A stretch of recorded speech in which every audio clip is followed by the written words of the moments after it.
Director Christina Voros discusses that unexpected character death in detail in episode 11 of Yellowstone Season 5. Season 5, Part 2 of Taylor Sheridan's popular neo-western, which was delayed by the twin WGA and SAG-AFTRA strikes, premiered in November. It continued the story of the Dutton family and the growing tension between Jamie Dutton Wes Bentley and Beth Dutton Kelly Riley. Episode 11 of Yellowstone Season 5 concludes with another unexpected death, this time that of Sarah Atwood Dawn Olivieri, following the premiere's revelation of Kevin Costner's John Dutton's passing. Voros delves further about Sarah's demise in Yellowstone Season, Episode 11 in a recent interview with The Hollywood Reporter. The show's scriptwriter, Sheridan, is praised by the director for structuring the moment and making it a real surprise. Additionally, Voros discusses Sarah and the fragility that emerges in her last minutes, which only heightens the impact of her passing. View Voros' remarks regarding the moment below. Everything about the structure is Taylor Sheridan. It is intended to be a shock in terms of execution. It is meant to appear unexpectedly. I believe that the fact that you are so engrossed in the intensity of the argument that has just taken place that you fail to see it coming is a credit to Wes Bentley and Dawn Olivieri as acting prowess and the bond they have built on this show. She doesn't anticipate it. He doesn't anticipate it. Thus, everything was written down. I must admit that when I read it, I gasped. There have been people on the post-production team who have witnessed it and gasped. Getting that kind of reaction from the audience is quite satisfying. It indicates that you have drew them into a point where they are so dedicated to something else being the truth that it suddenly takes you by surprise, which was always the goal. Working with Wes and Dawn together has been a lot of fun since they complement each other so well as actors. In terms of Jamie's story, it's one of my favorite aspects of the program because of their skill, nuance, and the bond they have developed, since he has at last found his mate. There aren't many individuals who are smarter than him, and he has met someone who is. The actors also raise the stakes for one another, which makes it fascinating to see the characters do the same. Dawn's choice to play with vulnerability in each take of their disagreement made this episode a canvas for her. Additionally, there were a million possible outcomes during the phone call, right up until the very end. The difference was that she was able to choose where to layer that vulnerability and where to put it.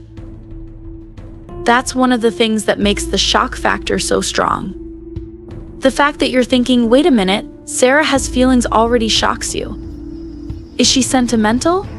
Hold on. Perhaps she has feelings for Jamie. I didn't anticipate that. And suddenly, whoosh, it's unfortunate that the chance disappears the instant you consider the possibility that they could not be being played simultaneously. In Season 5, Part 2, viewers have already bid farewell to two important Yellowstone cast members, and the episodes that have been released thus far undoubtedly hint that more violence may be forthcoming once the remaining episodes air. Although the entire ramifications of Sarah's passing are still unknown, Jamie will undoubtedly be significantly impacted. Jamie's only strong ally in his continuous battle against Beth was Sarah, therefore losing her will put him in a vulnerable position. The passing of Sarah might portend Jamie's own future. With a key ally gone, Bentley's character may experience mounting external pressures and start to lose control of the power he does possess. Jamie might not survive to see Yellowstone Season 6, which has been suggested as a possibility. Sarah's loss, along with John's death in Yellowstone, suggests that Sheridan may be getting ready to start over with Season 5, which might signify a significant change in the show's future. Sarah's death in Season 5, Episode 11 was stunning, even though it had long looked improbable that she would survive Yellowstone. Olivieri gave a particularly powerful performance in Episode 11, and her final display of grief made her passing all the more devastating. The most intriguing aspect, though, will be observing how Sarah's passing affects the other characters and the tension between Jamie and Beth. Although it's unclear how Sarah's passing will affect the remainder of Yellowstone Season 5, viewers can undoubtedly anticipate more violence. Taylor Swift or Taylor Sheridan are the finest at serving karma. However, Sheridan is the mastermind in this instance. In the last jaw-dropping minutes of Season 5, Episode 11, 353, the popular Western drama Yellowstone murdered off yet another character, 2 episodes after returning after a nearly 2-year break, and revealing the horrific death of John Dutton Kevin Costner. This video contains Yellowstone Season 5 Episode 11 spoilers. Yellowstone used Episode 11 to offer viewers a front-row seat to John Dutton's murder after showcasing Jamie's Wes Bentley co-conspirator, Sarah Atwood Dawn Olivieri, ordering the hit on him in the bedroom and boardroom. 3 men assaulted John while he was asleep, took him into the bathroom, drugged him with a needle to the foot, and made his hand pull the trigger. As Beth Kelly Riley suspected, his suicide was staged. The medical examiner Vanessa Shaw authorized the detective to reopen the case after KC Luke Grimes visited the coroner's office and requested an autopsy that focused on evidence of struggle. After their tense encounter outside of Jamie's office in Episode 10, Beth was certain that Sarah was a major factor in her father's demise.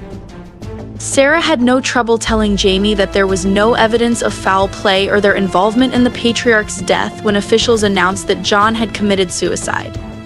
She told him that although she lacked evidence, Beth felt they were responsible for the death. However, Sarah began to lose control of her needlessly dangerous quest for power when the autopsy revealed obvious indications of struggle, and the detective not only reopened John's case, but also changed the cause of death to homicide. Frightened after leaving a market equities meeting, Sarah looked in shock at the news story about the homicide inquiry before rushing to acquire a burner phone and dial the number for the services she needed to terminate John's life. It should come as no surprise that the number was no longer in use, which made Sarah even more anxious. After letting out some cathartic feelings and smashing her burner phone with a hammer, she grabbed some alcohol to block out her worries. The two mercilessly vented their annoyances on each other until Jamie came in the kitchen, following his own terrible workday. "What have you done to me?" For crying out loud, insinuating that the hit mission had epically failed, Jamie asked Sarah. "What I accomplished was just what we talked about and what you requested." In keeping with her account that Jamie not only gave the order but secretly desired John Dutton's death, Sarah retorted, "I just kept you from the specifics to protect you." In front of all his co-workers, Jamie worriedly told her that he had been recused of all things relating to his father.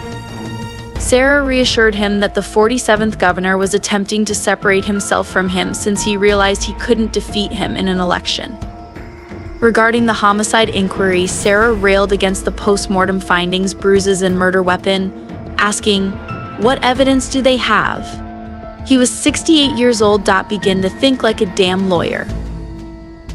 "Nothing, including bank withdrawals and phone records, ties you together."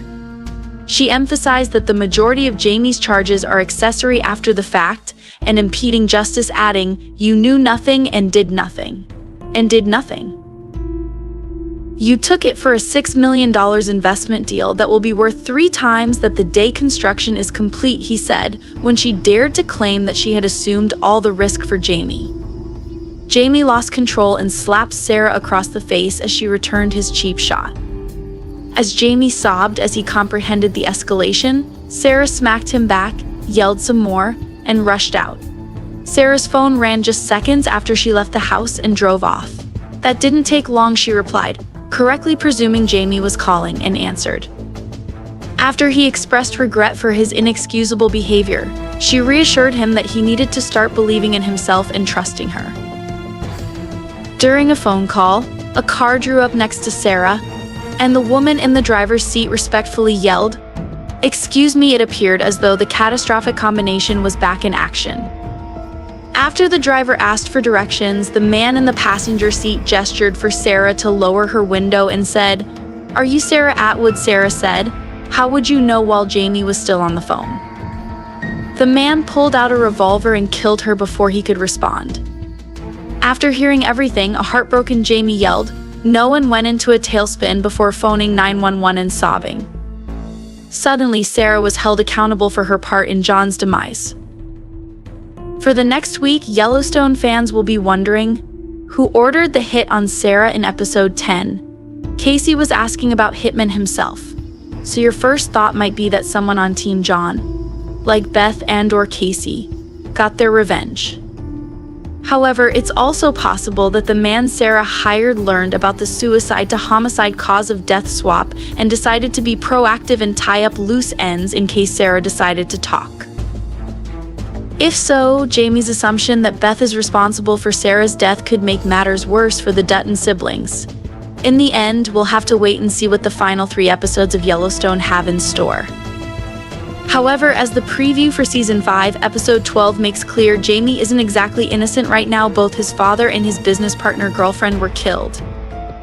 In the teaser trailer for Season 5, Episode 12, Jamie is seen hastily gathering documents in an office while his siblings discuss the authorities encroaching on him. Jamie is being surrounded by police. Casey warns Beth that everything will quickly come to a head.